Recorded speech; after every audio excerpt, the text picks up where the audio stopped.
रसूल सल्लल्लाहु अलैहि वसल्लम पर सलातो सलाम अर्थात दुरूद शरीफ पढ़ने का महत्व। इससे हम अल्लाह का आज्ञा पालन करते हैं, अल्लाह के आदेश का पालन करते हैं और फरिश्ते भी दुरूद शरीफ पढ़ते हैं, सलातो सलाम पढ़ते हैं। अल्लाह ताला ने कुरान में फरमाया कि इन्नल्लाह व मलाइकतहु युसल्लूना अलन नबी या अय्युहल्लज़ीना आमनू सल्लु अलैहि व सल्लिमू तस्लीमा।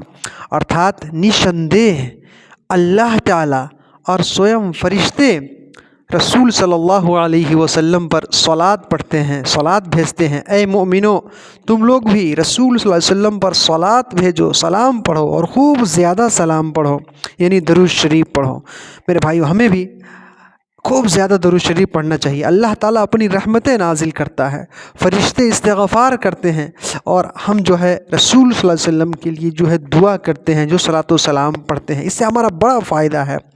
रसूल सल्लल्लाहु अलैहि वसल्लम ने बयान फरमाया कि मन सल्ला अलैया सलातन वाहिदन सल्लल्लाहु अलैहि बिहा अशरा, कि जो भक्त एक बार मुझ पर सलातो सलाम पढ़ता है, दरूद शरीफ पढ़ता है, तो अल्लाह ताला उसके ऊपर 10 रहमतें नाजिल फरमाता है। एक हदीस में है कि उसकी 10 गुनाहों को मिटाता है, उसके 10 दर्जात को भी अल्लाह ताला बुलंद कर देता है, उच्च और श्रेष्ठ कर देता है। तो हमें बड़ा फ़ायदा है। इसी वजह से हमें रसूल सल्लल्लाहु अलैहि वसल्लम पर खूब ज़्यादा सलातो सलाम पढ़ते रहना चाहिए। जो प्रमाणित है, जो साबित है, जिस तरह के शब्द जो है साबित है, उसी तरीके से हमको पढ़ने का प्रयास करना चाहिए।